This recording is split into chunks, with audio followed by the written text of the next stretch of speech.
Não é por acaso que em muitas religiões o inferno é retratado como um lugar onde pecadores sofrem em cavernas quentes e sufocantes, cercados por enormes caldeirões de piche fervente. Mas e se esse inferno cobrisse uma área comparável à da Austrália? Imagine uma selva com a umidade de uma sauna de primeira qualidade, dominada constantemente por um calor sufocante, onde apenas cerca de 1 a 5% da luz solar chega ao solo. Uma penumbra eterna se espalha por toda a parte e o vento mal consegue balançar de leve as copas das árvores. Olá, pessoal! E esse inferno não é fruto da imaginação de um escritor nem uma fantasia criada por um pintor. Ele existe de verdade e é conhecido como a selva amazônica. E atravessando esse inferno verde por milhares de quilômetros está o maior rio da Terra, o Rio Amazonas. Um dos 2 rios mais longos do planeta e, sem dúvida, o maior do mundo em volume de água. Ele alimenta a densa e impenetrável floresta amazônica, tomada por emaranhados de cipós. Se toda a bacia amazônica pode ser chamada de Inferno Verde, como deveríamos chamar a grande artéria que corre por esse inferno, hein? Rio Estige? Não exatamente. Ao contrário do Rio dos Mortos das antigas lendas, o Amazonas está literalmente transbordando de vida. Ele é o lar de criaturas extraordinárias e às vezes aterrorizantes, além de ser um rio repleto de mistérios e segredos inacreditáveis. Pessoal, quem fala com vocês é o Deluca. Bem-vindos ao nosso canal Pipa. E como sempre, hora de conhecer tudo em detalhes nesse vídeo.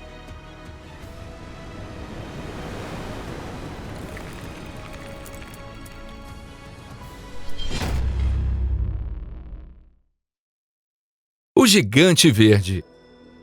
Visto do espaço, o rio Amazonas parece uma enorme serpente azul ondulando por um oceano verde da floresta tropical. A bacia do rio Amazonas abriga a maior área de floresta do planeta, com aproximadamente 7 milhões de quilômetros quadrados. Essa imensa região se estende por 8 países da América do Sul e pela Guiana Francesa. Ali vive cerca de 1 em cada 10 espécies conhecidas da Terra, além de dezenas de milhares de espécies de plantas, mais de 3.000 espécies de peixes e milhões de espécies de insetos. Em outras palavras, a Amazônia é um verdadeiro milagre da natureza, impossível de ser resumido apenas em números. Ainda assim, esses números por si só já são impressionantes. O rio tem cerca de 6.575 quilômetros de extensão. O rio Amazonas nasce na Cordilheira dos Andes, no Peru, atravessa praticamente todo o continente sul-americano de leste a oeste e deságua no Oceano Atlântico. Na verdade, considerando apenas a extensão, o Amazonas e o Nilo têm dimensões praticamente equivalentes. Tudo depende do ponto escolhido como origem da medição. Mas quando o assunto é volume de água, nenhum rio se compara ao Amazonas. O rio Amazonas despeja no Oceano Atlântico cerca de 200 mil metros cúbicos de água doce por segundo, um volume superior ao somado dos 7 rios mais caudalosos do mundo depois dele. Isso significa que, sozinho, o Amazonas é responsável por cerca de 20% de toda a água doce que os rios do mundo lançam nos oceanos. Tanto em área de drenagem quanto em volume de água, o Amazonas supera de longe qualquer outro rio do planeta. E sua influência sobre o meio ambiente terrestre é incalculável. Sem o rio Amazonas e sua floresta tropical, o clima da Terra seria completamente diferente do que conhecemos hoje. Mesmo sendo um lugar único no planeta por sua enorme influência sobre a natureza e o clima, a verdade é que ainda sabemos muito pouco sobre esse rio. Mesmo levando em conta apenas o que já foi descoberto, fica claro o quão extraordinário é um mundo escondido no maior rio da Terra. É possível que esse rio tenha em suas mãos a chave para o futuro do planeta. E é justamente por isso que queremos conhecer cada vez mais esse verdadeiro milagre. Então vamos descobrir apenas uma pequena parte desses segredos extraordinários e às vezes arrepiantes. A partir de agora, vamos conhecer alguns dos fatos mais curiosos sobre a Amazônia. Mas saiba que todas as histórias são tão fascinantes e difíceis de comparar que podemos começar por qualquer ponto da lista. A formiga-bala. Nas florestas da Amazônia vivem centenas de espécies de serpentes, aranhas e escorpiões, entre elas muitas espécies peçonhentas. Mas assim como o pequeno borrachudo que se infiltra em toda parte é considerado a criatura mais temida da taiga siberiana, na floresta amazônica o maior medo dos moradores locais é a formiga-bala, Paraponera clavata. Essa formiga recebeu esse nome porque as pessoas que já sentiram sua picada dizem que a dor é como levar um tiro. No famoso índice de dor de picadas de Justin Schmidt, ela recebeu a nota máxima, 4. Entre todos os insetos estudados por Schmidt, sua picada está entre as mais dolorosas já registradas. O próprio Schmidt descreveu essa dor como andar sobre brasas em chamas com um prego de 3 polegadas cravado no calcanhar. Como essa dor intensa pode durar até 24 horas, essa espécie também é conhecida como formiga de 24 horas. Apesar disso, olhando apenas para o tamanho, ela é apenas uma formiga grande, que pode chegar a 3 centímetros de comprimento. Porém, seu ferrão atravessa facilmente a pele humana e injeta uma neurotoxina extremamente potente, chamada poneratoxina. Esse veneno não mata, mas a dor que provoca é praticamente insuportável. Ainda assim, entre o Sateré mavé no Brasil, alguns meninos e jovens precisam suportar essa dor não apenas uma vez, mas repetidas vezes. Como parte de um rito de passagem, eles colocam as 2 mãos em luvas cheias de dezenas de formigas-bala, com os ferrões voltados para dentro, e permanecem assim por cerca de 10 minutos. O sofrimento causado por essa prova está além da imaginação. As mãos ficam completamente dormentes, os músculos começam a se contrair involuntariamente e a dor continua por um dia inteiro. E segundo os registros sobre esse ritual, essa prova é repetida diversas vezes, podendo chegar a um total de 20 sessões até que todos os ritos de passagem sejam concluídos. O rio fervente. Se você perguntar a um geólogo se isso é possível existir, no meio de uma floresta tropical, um rio com água quase fervente, a primeira pergunta dele provavelmente será se há um vulcão ativo por perto. E se não houver vulcões, ele certamente dirá que um rio fervente é impossível. Por isso, durante muitos anos, a história de um rio de água escaldante na Amazônia foi considerada apenas uma lenda local. Afinal, é difícil acreditar que um rio chamado Xanai-Timpisca realmente exista. Em seu idioma original, o nome significa fervido pelo calor do sol, e suas águas são tão quentes que pequenas cobras e sapos que caem nelas cozinham em poucos instantes. Parece um conto de fadas, não parece? Mas esse rio existe de verdade. Esse estranho sistema fluvial tem cerca de 9 quilômetros de extensão, dos quais aproximadamente 6,2 quilômetros são de águas extremamente quentes, chegando a ultrapassar os 90 graus Celsius em alguns pontos. Somente no século XXI, os estudos finalmente revelaram que a água não é aquecida por magma, mas por águas termais de origem geotérmica que sobem à superfície através de uma rede de fissuras profundas no subsolo. A água da chuva infiltra-se por essas fissuras, desce até grandes profundidades, aquece-se ali e depois retorna à superfície sob alta pressão. Fora dos limites da civilização. Na bacia do rio Amazonas existe de tudo. Há até quem acredite que em algum lugar nas profundezas da floresta esteja escondido um aeroporto construído por uma civilização extraterrestre. Isso continua sendo apenas tema de debates e especulações, mas é um fato amplamente documentado que vivem nessa região povos indígenas que praticamente nunca tiveram contato com as conquistas da civilização moderna. Esses grupos também são chamados de povos indígenas isolados. No entanto, essa denominação não é totalmente precisa, pois na realidade a maioria dessas tribos já teve algum tipo de contato com pessoas de fora no passado. Infelizmente, esses encontros trouxeram apenas tragédias para os povos indígenas: doenças, violência, escravidão e até massacres. Por isso, os descendentes daqueles que passaram por essas experiências hoje evitam qualquer contato com o mundo exterior. Estima-se que existam mais de 100 tribos e grupos que optam por viver em isolamento. É claro que determinar o número exato desses povos isolados é extremamente difícil. Seus assentamentos costumam ser identificados de forma indireta, por meio de indícios como cabanas, pequenas canoas, plantações e trilhas estreitas, visíveis de aviões ou até mesmo do espaço. E os próprios indígenas muitas vezes demonstram uma forte hostilidade em relação aos estranhos. Há relatos inclusive de casos em que tentaram atingir aviões e helicópteros com flechas. Ao mesmo tempo, o governo brasileiro procura garantir que essas tribos possam viver sem interferência externa. As autoridades buscam proteger esses pequenos grupos isolados de caçadores ilegais, madeireiros clandestinos, garimpeiros e aventureiros imprudentes. Um dos grandes motivos dessa política é que, sem a imunidade prévia, até uma simples gripe pode ser fatal para eles.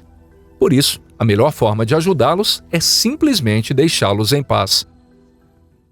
Pirarucu, o gigante blindado. Por influência dos filmes sobre os perigos da Amazônia, muita gente acredita que o peixe mais assustador da região é a piranha. De fato, esses pequenos peixes de dentes afiados existem aos montes, mas o verdadeiro soberano da Amazônia é outro, o pirarucu, também conhecido como arapaima. Esse peixe pode atingir até 3 metros de comprimento e pesar 200 quilos. Mas sua característica mais impressionante são as escamas incrivelmente resistentes. Cada escama é formada por uma camada extremamente dura e mineralizada e por uma estrutura interna fibrosa e flexível. A natureza deu a esse peixe escamas feitas de um material que combina dureza e flexibilidade ao mesmo tempo. Os dentes da maioria dos predadores simplesmente não conseguem atravessar essa proteção. Nem mesmo a temida piranha consegue perfurá-las. Seus dentes afiados apenas deslizam pela superfície das escamas do pirarucu.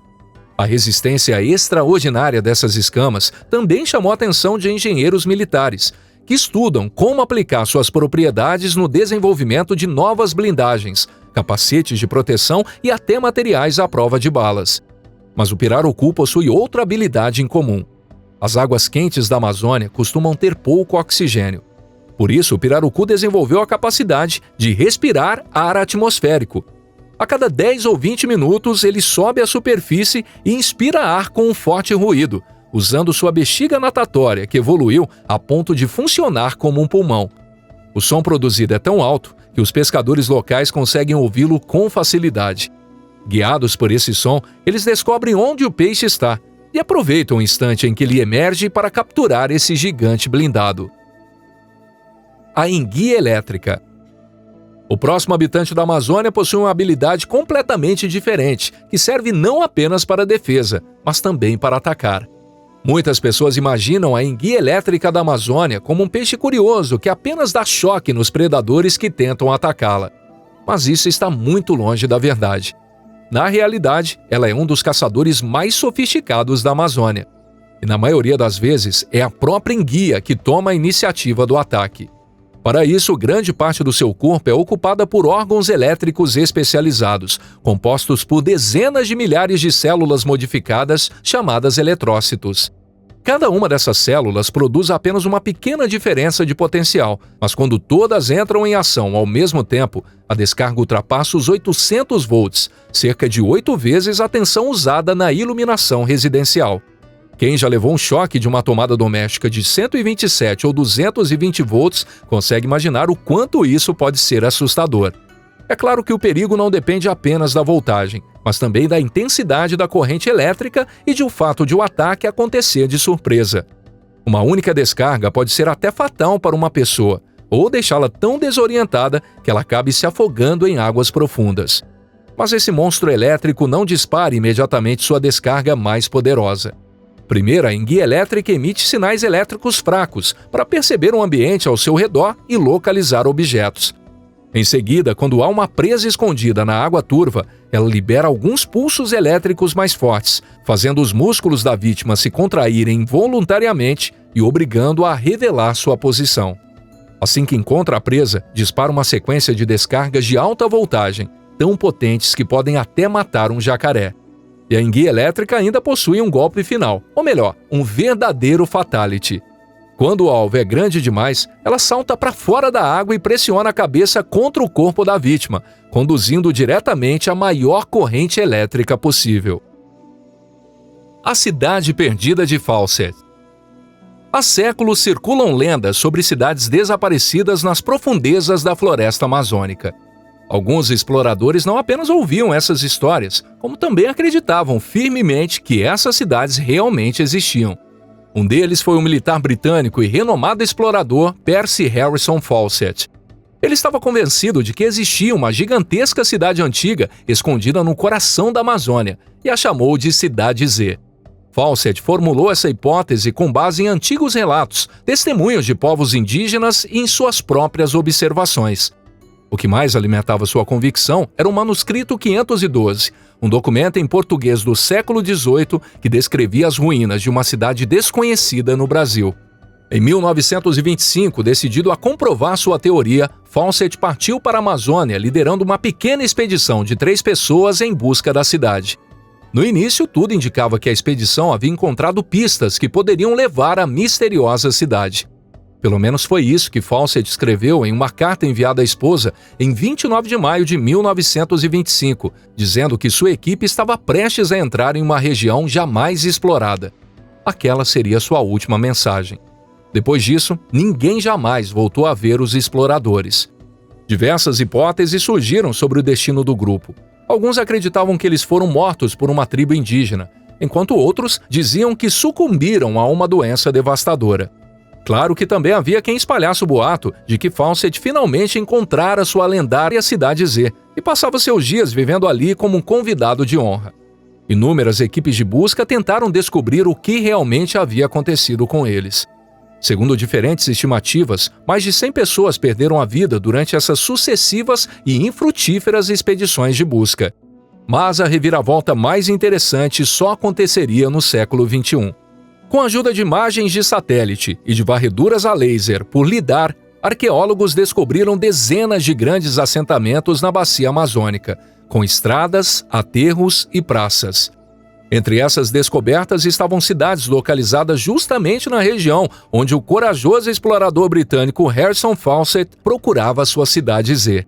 A floresta amazônica ainda aguarda inúmeros segredos à espera dos arqueólogos, mas como essas cidades foram construídas com materiais extremamente perecíveis como argila e madeira, as pesquisas continuam sendo um enorme desafio. A palmeira que anda. Há pouco comentamos que as árvores da Amazônia não são exatamente o melhor material para construções. Mas o problema não é apenas o fato de as construções não durarem muito. Ao que parece, é preciso até ficar de olho para que as árvores não resolvam sair andando. E por incrível que pareça, isso não é totalmente uma brincadeira. Na floresta amazônica existe uma árvore que dizem ser capaz de caminhar. Trata-se da palmeira Socrateas orrisa. Sua principal característica são as dezenas de longas raízes escora, que lembram as pernas de uma enorme aranha. Durante muitos anos acreditou-se que essa palmeira fazia brotar novas raízes de um lado em busca de mais luz solar, e assim se deslocava lentamente nessa direção. Ao mesmo tempo, as raízes antigas morriam, de modo que seria possível seguir o rastro deixado por elas para ver o caminho percorrido pela árvore. No entanto, alguns cientistas atuais afirmam que essa suposta caminhada está mais para a lenda do que para a realidade. Na prática, não existem evidências científicas de que essa palmeira seja realmente capaz de se mover. A principal função dessas raízes em forma de escora é dar estabilidade ao tronco alto e fino, permitindo que a árvore cresça mais rapidamente em direção à luz na disputa por espaço na floresta. Patrulha de chifres. E para terminar, vamos surpreender vocês mais uma vez. Na cidade de Soure, na ilha brasileira de Marajó, localizada no foz do rio Amazonas, existe uma unidade da polícia que patrulha montada em enormes búfalos, em vez de usar carros com tração nas 4 rodas ou cavalos. À primeira vista, isso pode até parecer uma atração para turistas, mas esse é um meio de transporte policial totalmente oficial. E o motivo dessa escolha é muito simples. Durante a estação das chuvas, boa parte da ilha se transforma em um mundo de água, lama e pântanos praticamente intransitáveis. Enquanto um carro ficaria atolado em poucos instantes, os búfalos seguem em frente sem a menor dificuldade. Os búfalos foram levados da Ásia para a ilha de Marajó no século XIX. Adaptaram-se perfeitamente ao ambiente local e hoje são um dos maiores símbolos da ilha. E no início da década de 90 passaram também a integrar a polícia. Por isso, quando um criminoso olha para trás na ilha de Marajó, é bem possível que veja, em vez de um giroflex de uma viatura, um enorme par de chifres avançando pelo pântano. Agora, se ainda conseguissem treiná-los para piscar os olhos como luzes de emergência e soltar um mugido no lugar da sirene quando entram em modo de perseguição, aí seria perfeito. De qualquer forma, convenhamos, não querer levar um coice nas costas nem uma chifrada no traseiro já é um ótimo motivo para respeitar a lei, não acha? Mas fazer o quê, né? Para sobreviver e manter a ordem nesse inferno verde, é preciso seguir as próprias regras da Amazônia. E se você gostou desse vídeo, deixe o seu like e compartilhe com seus amigos. E muito obrigado por assistir. Um forte abraço e até a próxima!